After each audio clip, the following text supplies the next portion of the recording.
Searching for a new Hyundai? Well, good news. The search is over. Check out this month's offers on new models.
Good afternoon, everyone, and welcome to Louisville Mayor Greg Fischer's afternoon briefing. Today is Tuesday, September 15th. My name is Jean Porter. I'm Director of Communications for Mayor Fischer. I'd like to remind everyone in the room, and if you're on our WebEx, to please mute your phones. If you're on the WebEx, please keep your camera off. I apologize to media who were unable to access the room due to COVID restrictions, but today's briefing is being shared on WebEx. We will take questions in the room from reporters, and we will take some from the WebEx chat as well. And we'll get started here in just a couple minutes. Thanks, everybody.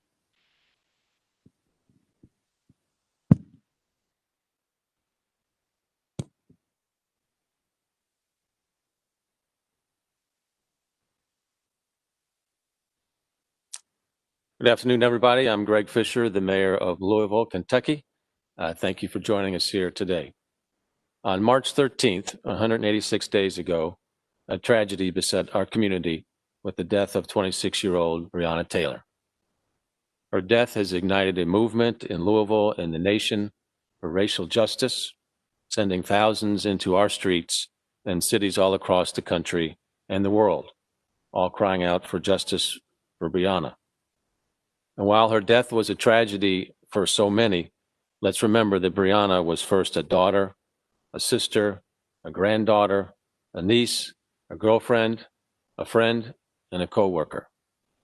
And for those who knew her, Breonna's death is personal, the pain is visceral, and the loss ever more devastating. Tamika Palmer, Breonna's mom, says Breonna was a quick student, a hard worker, and an old soul, that she was the glue of the family. Breonna was loved.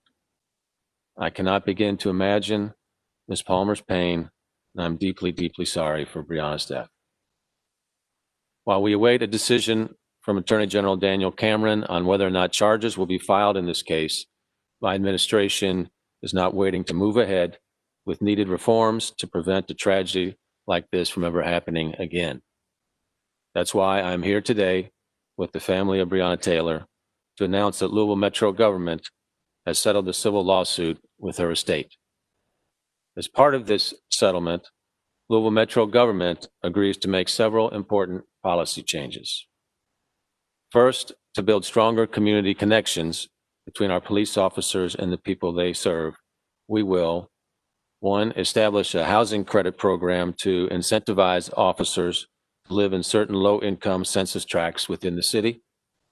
And we will encourage officers to volunteer 2 paid hours every 2-week pay period during their regular work shift at an organization in the community that they serve. Next, as I've said before, we often ask our police officers to not only keep the peace, but to deal with challenges that society has failed to address, from mental health to homelessness to substance abuse and everything in between. That's not fair to our officers. It's not the right way to address these challenges.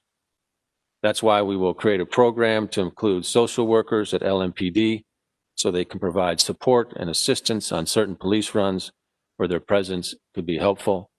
Metro Council has already initiated funds in this activity. And finally, we must have transparency and accountability for the work that our officers do. Good officers appreciate sunlight on their work, and we will take several steps to shine that light, including the following. We will now require a commanding officer to review and approve all search warrants, affidavits in support of search warrants, and risk matrices before an officer seeks judicial approval for the warrant. We're creating a clear command structure when executing warrants at multiple locations. We're adding additional protocols for money seized as evidence, expanding the random drug testing of officers, and we will negotiate with the FOP in 2021 to expand on the records that can be maintained in an officer's personnel files. We have updated the process when a police officer is being investigated by our professional standards unit and leaves LMPD before the completion of that investigation.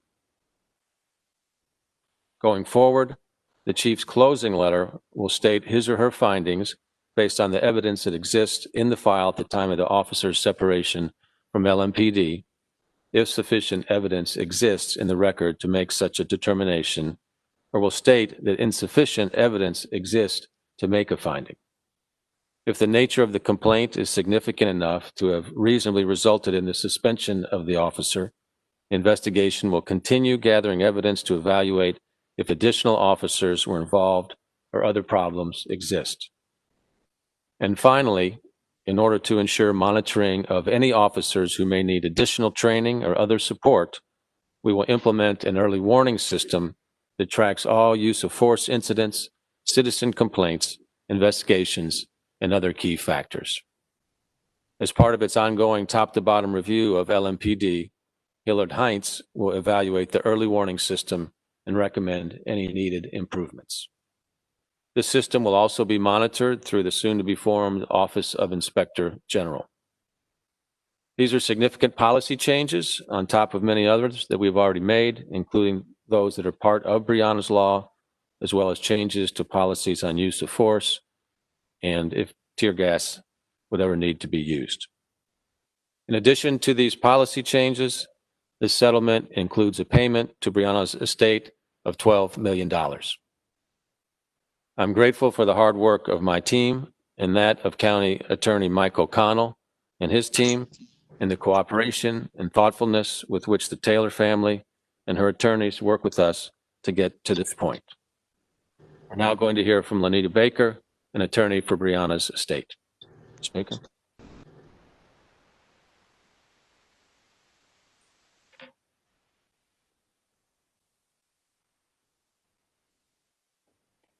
Justice for Breonna is multi-layered.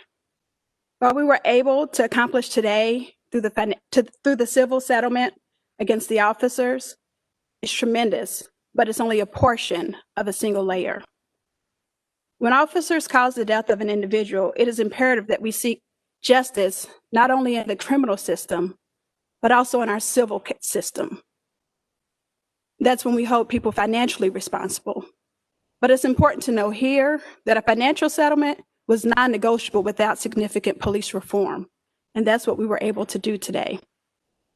We sought forth, as we went through negotiating the terms of this settlement and the reform, to engage police officers within the community, not just when they're dispatched to runs, but to get out, to volunteer in those communities in which they serve, get to know their communities in other settings, to live within their communities, to dispatch social workers when they're needed for mental health crises, to recognize at-risk behavior by officers, implementing the early warning system, and to overhaul the system by which we execute search warrants that caused the death of Breonna Taylor on March 13th.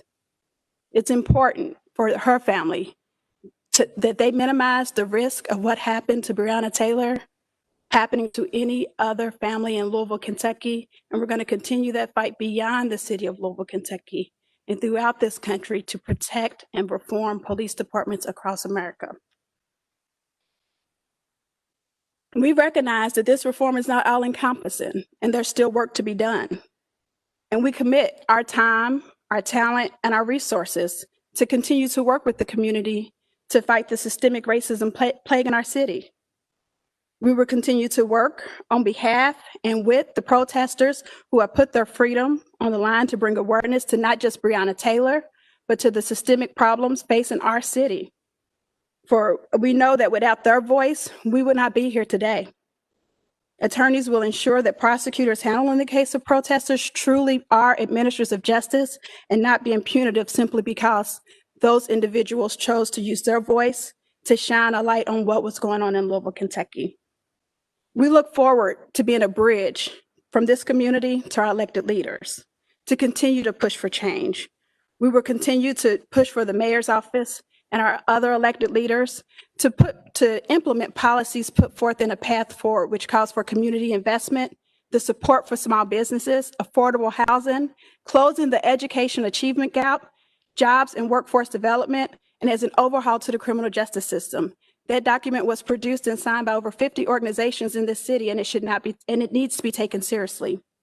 We look forward to working with other grassroots organizations to ensure that we continue to hold our elected leaders accountable, but also to ensure that we continue to work with our elected leaders, because we will not get the policy change that we need. We would not get the legal changes that we need if we don't hold our elected leaders accountable. But in that same vein, we have to be willing to work with our elected leaders.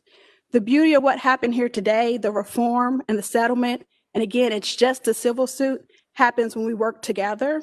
And so we do thank Mayor Fischer and his team for committing to the reform. This is unheard of in one of these cases where you get a financial settlement and police reform. But again, it was important to us, to Breonna's family, to the lawyers involved, and it was important for us to give that back to the community, which has been fighting so hard to say Breonna Taylor's name. Lastly, as I stated when I started, justice for Breonna Taylor is multi-layered. We are not going to stop our calls to hold the officers responsible for Breonna's death accountable. We're going to continue to put pressure on the Attorney General's office to present a fair case to the grand jury, and we're going to wait. We know that indictment is coming from the grand jury. We have faith that indictment is coming from the grand jury. In addition to the Attorney General's office, we must remember that the FBI is also doing an investigation into whether there were criminal civil rights violations leading to and after Breonna Taylor's death.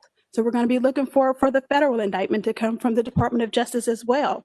But it's important that people know that the city of Louisville, they're not the ones that can bring the charges. So today, what we did here was to do what we could do to bring a little bit of police reform, and it's just a start. But we finished the first mile in a marathon, and we got a lot more miles to go till we achieve and cross that finish line.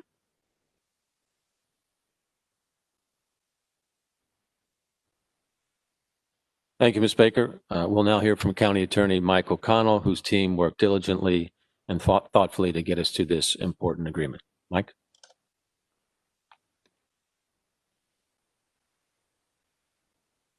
Thank you, Mayor. Ms. Palmer, may it please you today that we try to bring some assistance and help to you and your family. Breonna Taylor, Breonna Taylor's life matters. Breonna Taylor's life continues to matter, as you see here today.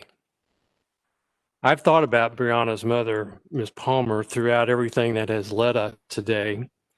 The hole in my heart of losing a child as well is the greatest grief I've ever known in my life, and nothing can fill that hole. I've tried to think how I would have reacted if Breonna was my daughter. Ms. Palmer has shown remarkable grace and courage these past 6 months. We did not wait to engage Ms. Palmer's counsel to discuss this case.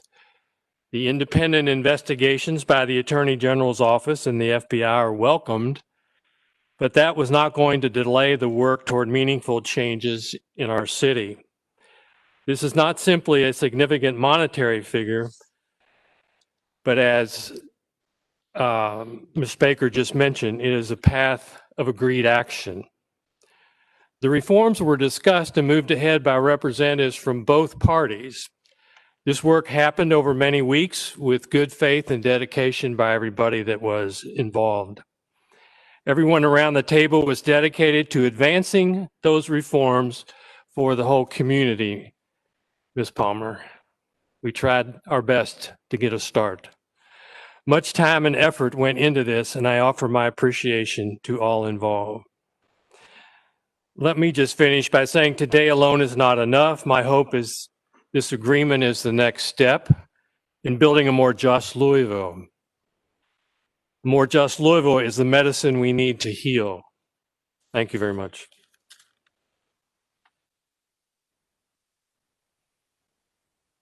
Thank you, Mike. Next, we'll hear from Ben Crump, an attorney with Breonna's estate. Ben Crump.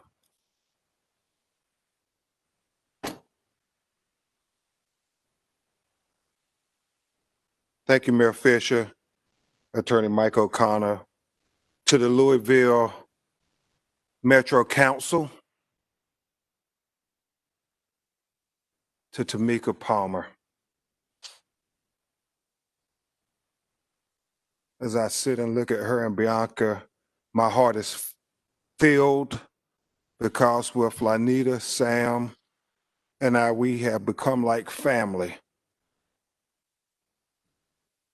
And it has been so long getting to this day where we could assure that Breonna Taylor life wouldn't be swept under the rug like so many other Black women in America who have been killed by police, marginalized.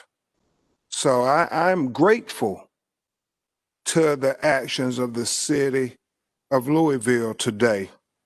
And it is not just the historic $12 million settlement, which, as I understand, is the largest amount ever paid out for a Black woman in a wrongful death killed by a police in America. And Lanita, I believe it may be the largest amount ever paid for a Black person in a police shooting. We're still trying to verify that. And it is certainly, Tamika Mallory, one of the largest amounts ever paid out for any person in the way of settlement in a police killing in America. But the comprehensive reform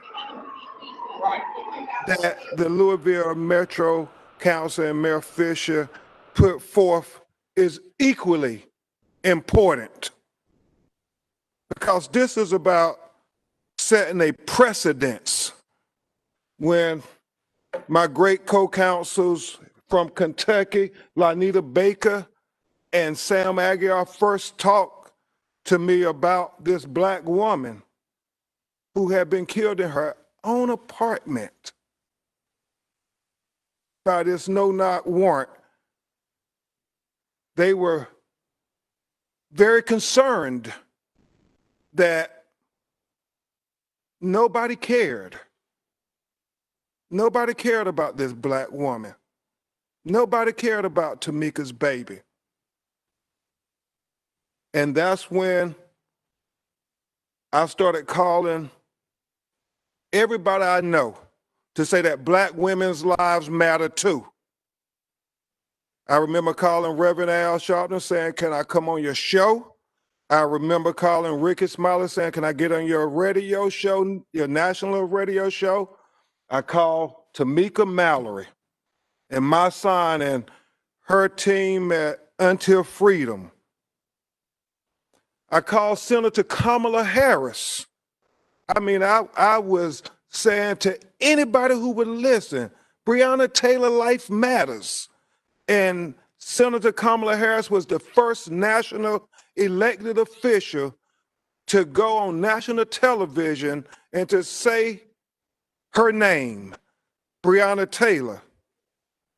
I called Teslam Figaro and Charlemagne and everybody to say, we cannot let her life be swept under the rug. And from all of these individuals and so many others, especially the activists who came and was on the ground here in Louisville saying that we won't let Breonna Taylor life be swept under the rug. And thank God, with what has happened today, Mayor Fischer, not just with the historic amount, but equally important with the reform that Attorney Baker and Attorney O'Connor spoke of, it sets a precedence for other Black women, that their lives won't be marginalized, that they will be valued.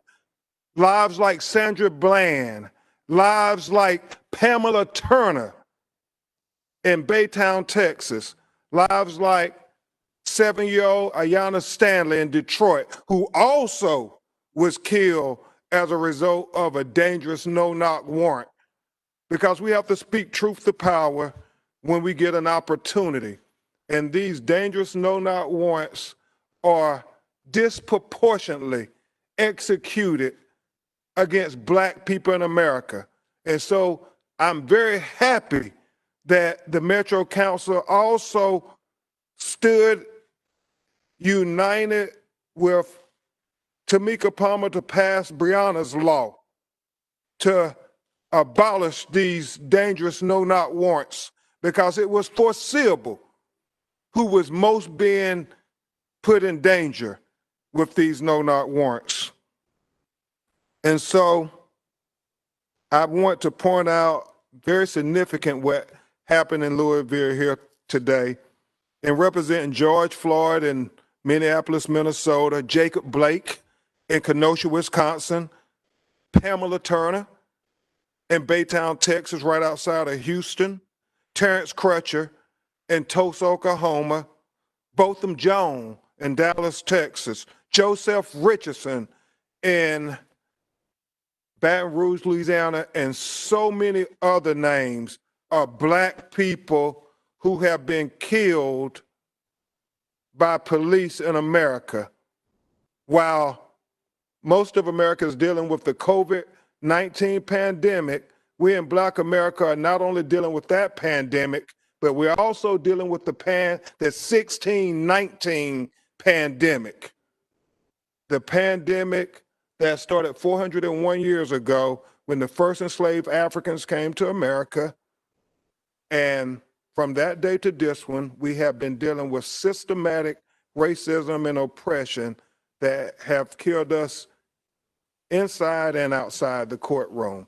So it is worth noting that in all those other cities, there has not been the responsive, comprehensive, and systematic reform that has occurred in Louisville, Kentucky, Tamika Palmer, in the name of Breonna Taylor. In the name of Breonna Taylor. But regardless of this landmark step on the journey to justice, we still are demanding that Kentucky Attorney General Daniel Cameron bring charges immediately against the police officers that murdered Breonna Taylor. Immediately. This week, justice delayed is justice denied. The city leadership has done a significant step today, but now it is on Daniel Cameron and the Attorney General of Kentucky's office to bring charges, and at the very minimum, Lanita, second-degree manslaughter charges, because we want full justice for Breonna Taylor, not just partial justice. Breonna Taylor is a light to help heal what's happening in America. And for all those young people, those celebrities, athletes, but most importantly, the people who are on the ground, the people who are the activists and protesters who saying enough is enough. We see that there are two justice systems in America, one for Black America and one for white America. In Louisville, Kentucky, we took significant steps today in the name of Breonna Taylor of trying to correct this broken criminal justice system. And we do it in 3 phases. In the civil rights phase, with this civil lawsuit, which is the only thing that Lanita and I can control. We can't control the criminal prosecution. The mayor's office and the city leadership all took a significant step in making sure that the civil rights of Breonna Taylor was recognized. And now we also need our legislative partners to help transform the protest into policy. We need Breonna's law, not just in Louisville, not just in the state of Kentucky, but all throughout the United States of America, because her life matters. And lastly, we need the criminal justice system, Daniel Cameron, to do its part to give the full constitutional guarantees of all citizens to a citizen, a daughter of Louisville, Kentucky, Breonna Taylor. And I would ask, in completing the healing, Mr. Mayor and City Attorney O'Connell, that all those young people who were courageous enough, like Tamika Palmer and so many of your own in Louisville, the unknown John Lewises of the world who are creating good trouble here in Louisville, I would implore you, since Tamika calls me and Rev the Black America's Attorney General, and I don't know if the Attorney General of the United States is going to employ you to do it, but I will implore you to drop the charges against the nonviolent protesters who was exercising their First Amendment rights because they said Breonna Taylor life mattered. And these young people should not have criminal records because they were on the right side of history. You all took a significant step, and we want you all to be on the right side of history with us completely. Drop those charges in Breonna Taylor's name. Let's do justice in Breonna Taylor's name. And let's do justice with love in our hearts, because that is emblematic of Breonna Taylor, who Tamika says is the best version of her. Say her name, Breonna Taylor.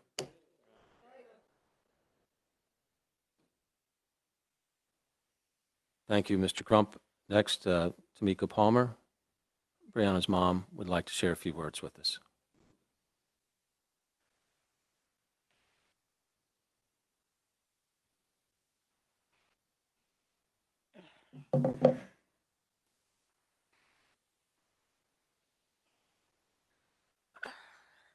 As significant as today is, it's only the beginning of getting full justice for Breonna.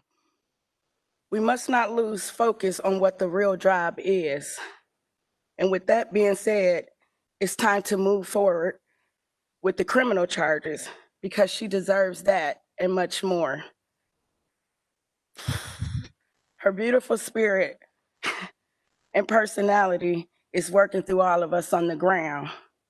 So please continue to say her name, Breonna Taylor.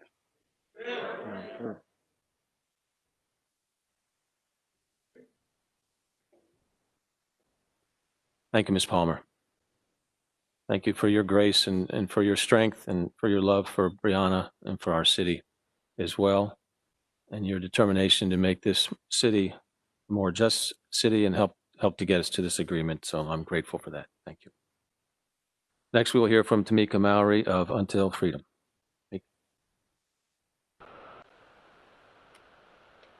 Thank you, Mayor Fischer. Justice for Breonna Taylor. And if there ain't gonna be no justice, there ain't gonna be no peace. A settlement is restitution, but it's not arresting the cops. And we want to say today that the police officers responsible for killing Breonna Taylor must be arrested in order for the community to feel calm. We understand that this is an acknowledgement, and a great acknowledgement, of the wrongdoing that has happened. And it is important that our community understands what happened here today is very significant. It is significant because, again, there is an acknowledgement of Breonna Taylor's life and the fact that those officers in this city murdered her. Breonna Taylor has shifted the atmosphere. She shifted it not just here in Kentucky, but across the country.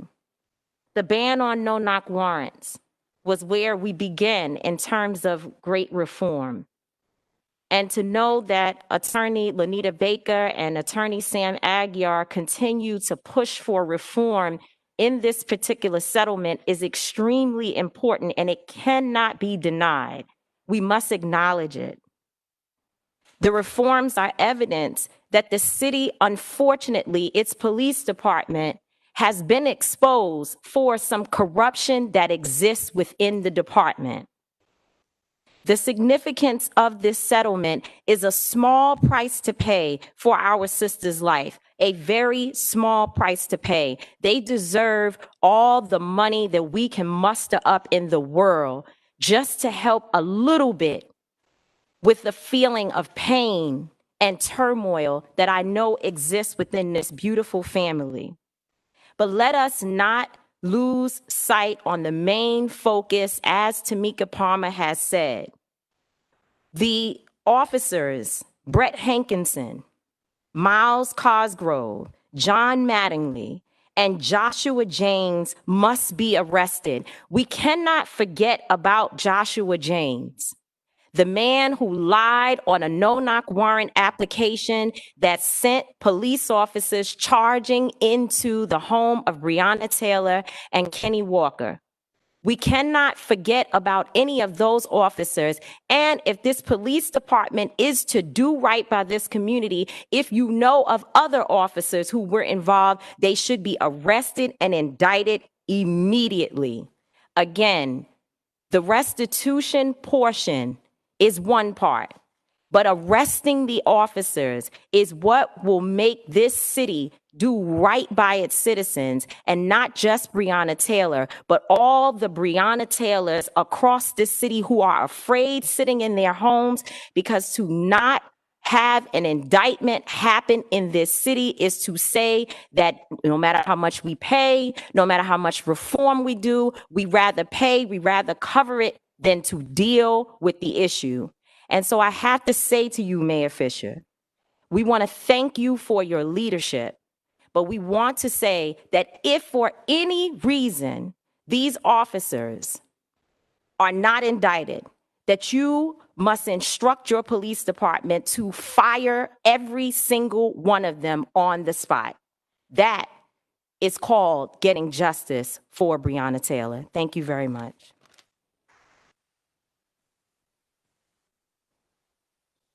Thank you, Ms. Mallory. And finally, we will hear from Katura Heron, who's with the ACLU of Kentucky.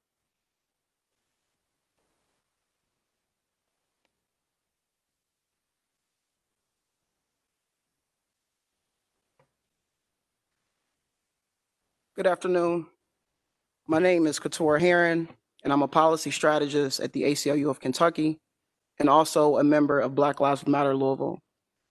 I was honored when Breonna Taylor's family asked me to be here today, and I am grateful to Asia Holston Barber and other members of the movement who helped me prepare my comments for today.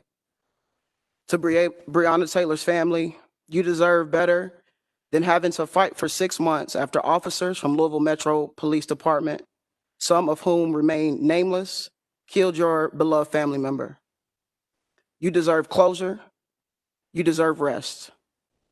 You deserve to be cared for and loved on and supported for the rest of your days. I am grateful you have reached this point of some closure in some of the ways you have asked for. To Breonna, to her family, to the families of other persons who have been violated, abused, and killed by Louisville Metro Police Department, I hope enough of us are joining this movement for Black lives to support you and give you a moment of rest, grief, and find routines that fortify you. We promise you that we will keep this fight going and we will win. We know we are not only fighting against the deadly violence that is integral to policing, we are fighting for a completely different vision of being in community together. We are creating something different.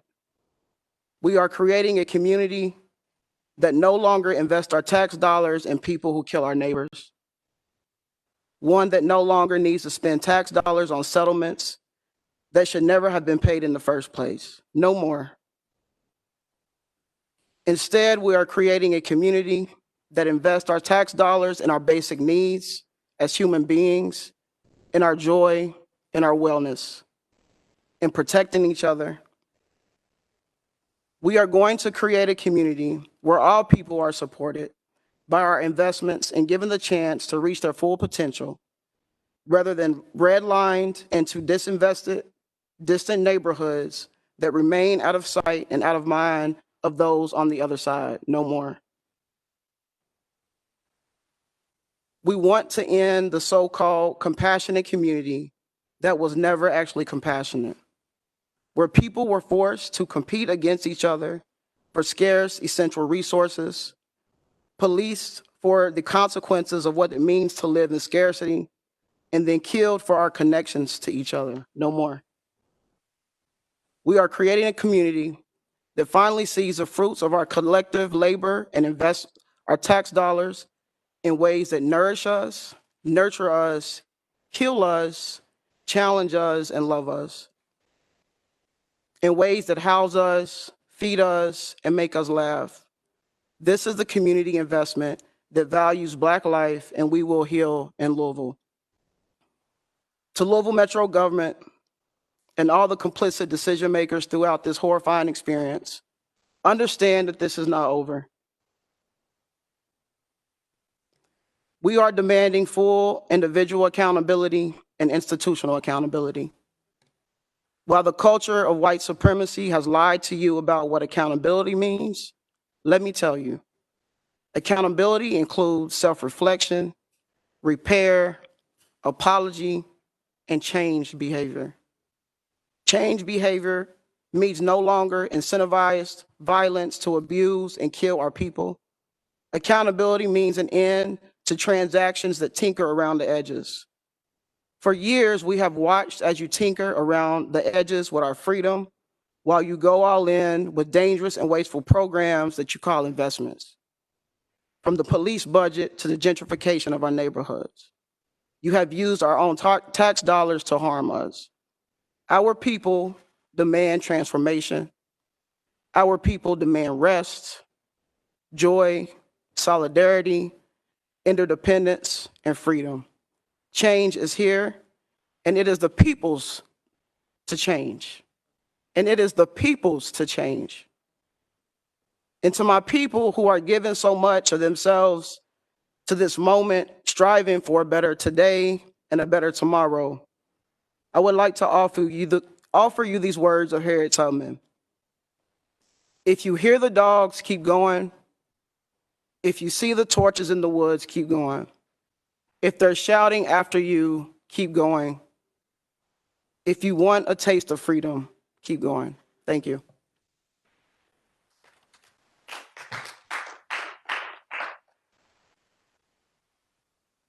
Thank you, Katura. With that now, we'll be happy to take questions. If we could, we have a microphone here for reporters, and we'd like for you to raise your hand when you're ready to ask a question. We're trying to be sure that people on the WebEx can hear your questions. We'll take a couple in the room. Then if there are any questions on the WebEx, I'll give those questions, and we'll move around as many as we can.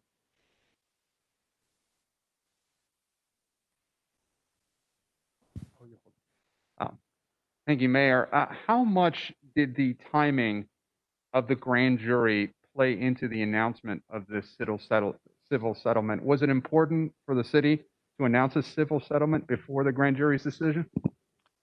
No, we've been thinking about this and working about this on, for quite some time now. So they're on two different tracks in terms of the civil and the criminal. So the parties negotiated this settlement that came out here today. I forgot to ask if you would say your name and what media you're with going forward. Jessica Duval, Courier Journal here in Louisville. Regarding the payment, how much is coming from insurance and how much is coming from the risk management fund? Yeah, let me introduce Daniel Frocht, our Chief Financial Officer, and he'll break that down. Daniel Frocht.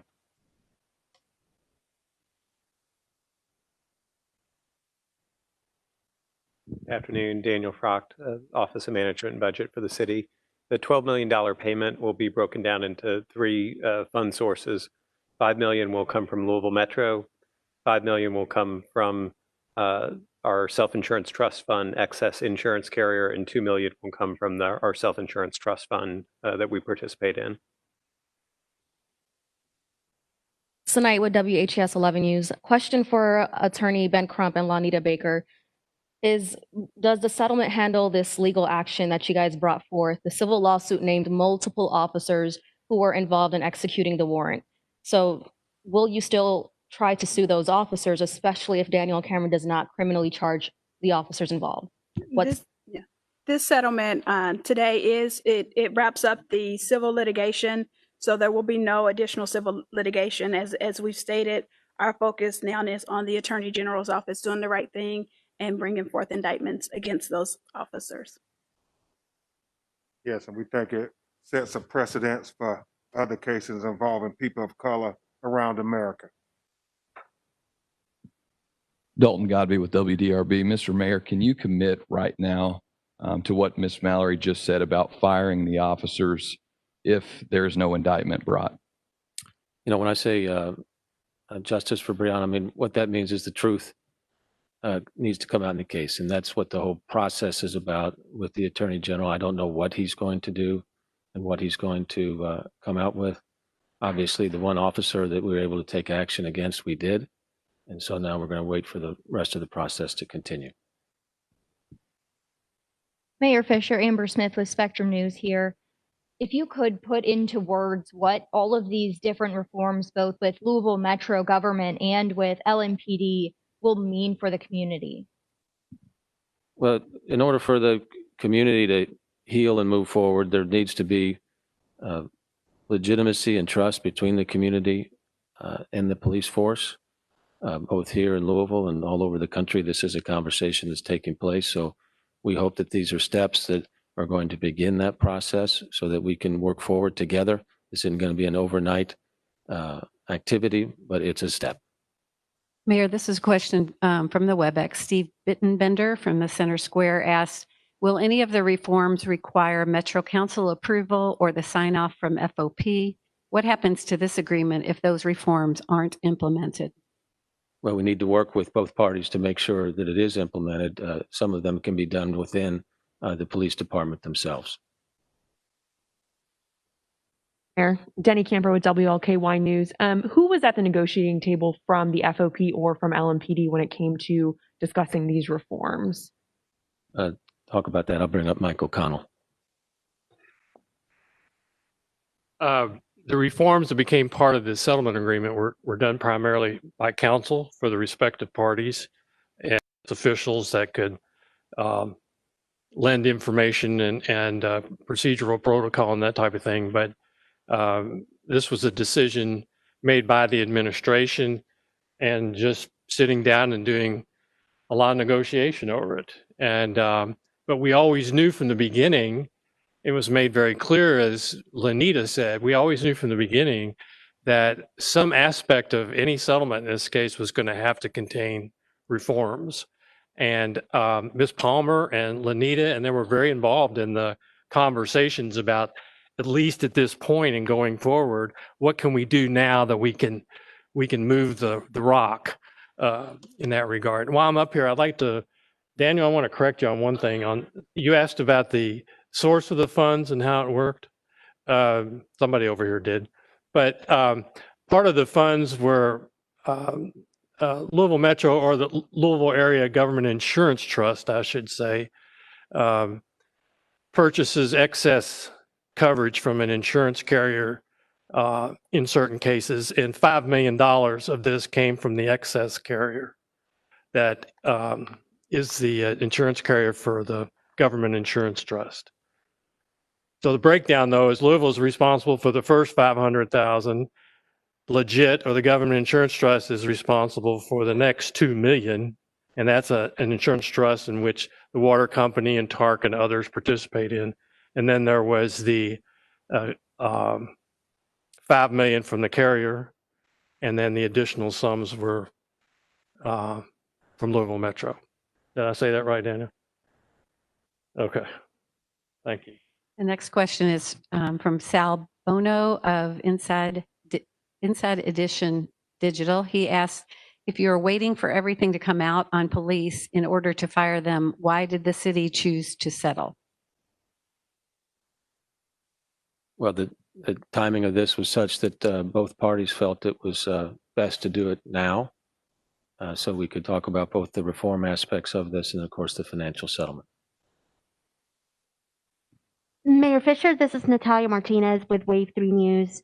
What would you say to any possible criticisms that this was settled only as a way for you to not have to testify and answer questions in relation to the case, for the chief and subsequent chief, the interim chief that came after Conrad, to not have to answer questions about this case, and also members of the police department? These are not related issues, and we'll testify as need be. Hi, Mr. Mayor. My name is Mark Morales. I'm a reporter with CNN. I had a couple of questions. When was the last time you spoke with the Attorney General regarding this case? And why haven't the other officers that were there that night been fired? Is there something that you saw in after action reports that didn't warrant that, or is there any particular reason? We took the action based on what we saw in the PIU file as it was given over to the Attorney General, and the state law procedure is, goes from a PIU to our local Commonwealth attorney, who then recused himself. That's why it's at the Attorney General's standpoint right now. This question is from Marissa Latte from the Washington Post. She asks, who in the Louisville Police Department currently signs off on search warrants, if not commanders? What is the process? Chief Rob Schroeder is here. Rob Schroeder is here. If he could take that, please. Police Chief Rob Schroeder. Good afternoon. Currently in our process, a search warrant is applied for by the officer. It is reviewed by potentially a commanding officer in many cases, but not necessarily always. In the instant it is signed off by a commanding officer, that may be by somebody in an acting capacity. What this agreement does is solidify that it will be an actual commanding officer at the rank of sergeant or above. So that's what the significance of the change you're seeing is here.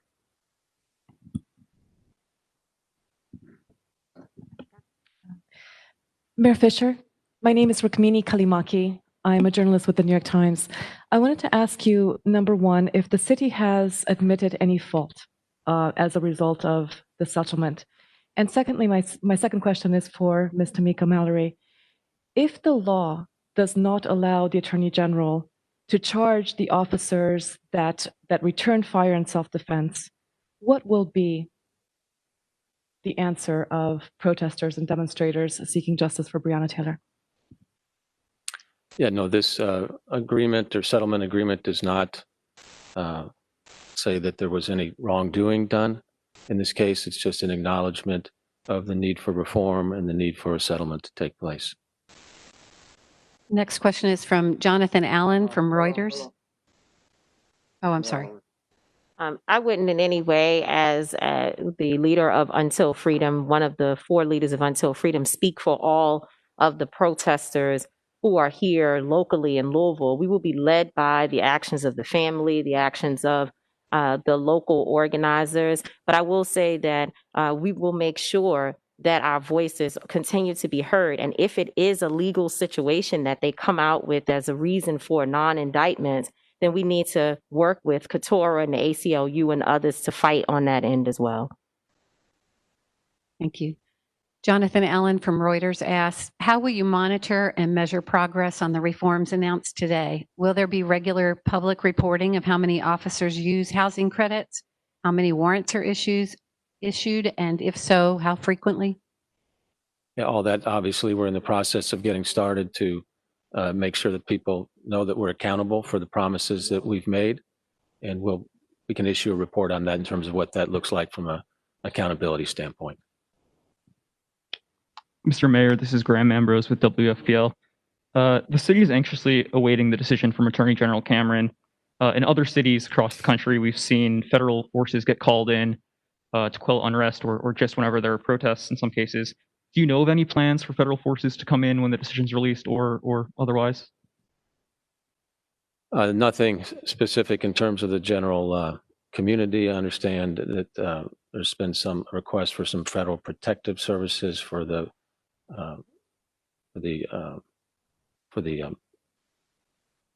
no, not for the grand jury, but for the business or for the federal courthouse. Excuse me. Tessa from the Courier-Journal again. This is for Lanita Baker and Ben Crump. We've heard about a lot of the reforms that you are getting, but is there anything that you pushed for that you did not get or that you wish you had gotten?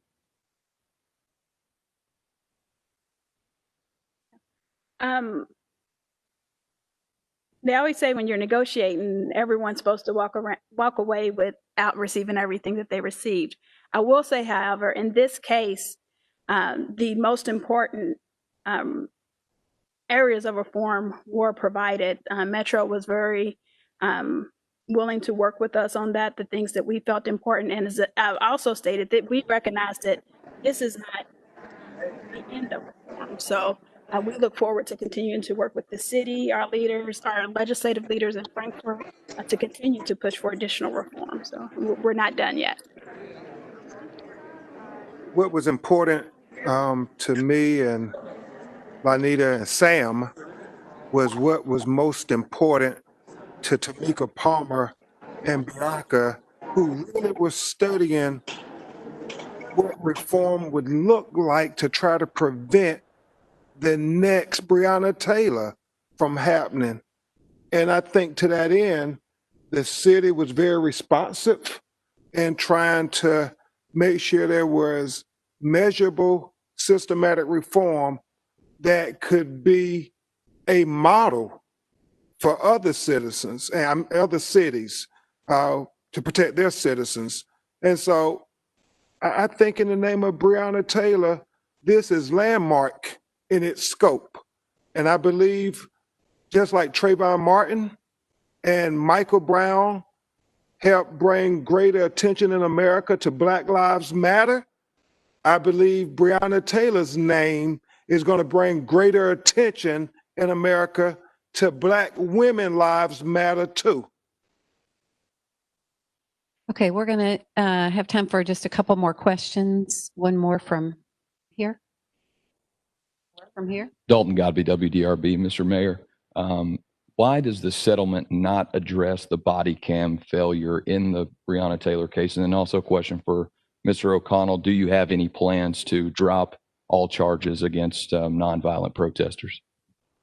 Right, so Breonna's law has passed already here locally. I suspended the use of no-knock, and then the council took it up and eliminated them. And so that eliminates no-knock warrants and requires the use of body cameras on anyone that is executing a search warrant. So that's already in place.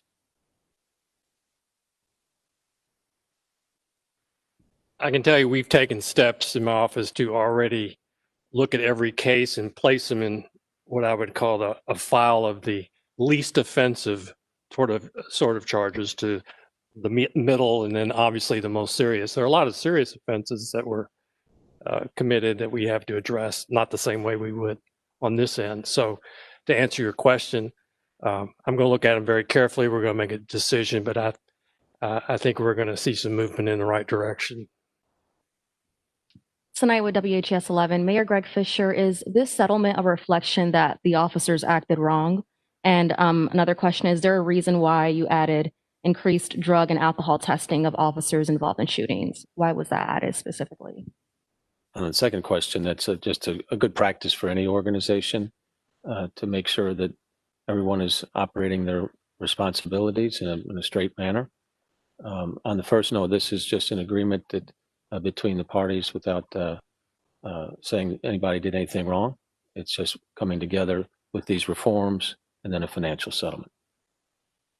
Okay, our last question comes from Kate Howard from the Kentucky Center for Investigative Journalism. You mentioned reform as it related to seizing money. Was there a seizure in the Taylor case? And if not, can you address why it's part of this settlement? I think, Mike, I'll give that to you. Well, Lanita, I'll let you go first. And then, It's not an issue. It's not an issue specifically within this case, but you know, there's allegations out there, and this piece of reform is to protect the community as well as officers with any allegations as it relates to currency seizure. So now it's as they come into contact with money, they must always have a second officer with them, and they must also, both officers must have their body cameras on until they turn to the property room. So it's not that it was an issue in this case, it's just with some of the things that were. Okay, if any media have any other questions, you can direct them to my email, jean.porter@louisvilleky.gov, and we'll get those routed as need be. All right, thank you everybody for attending today, and we hope this announcement is one step in moving our city and our country forward. Thanks, everybody.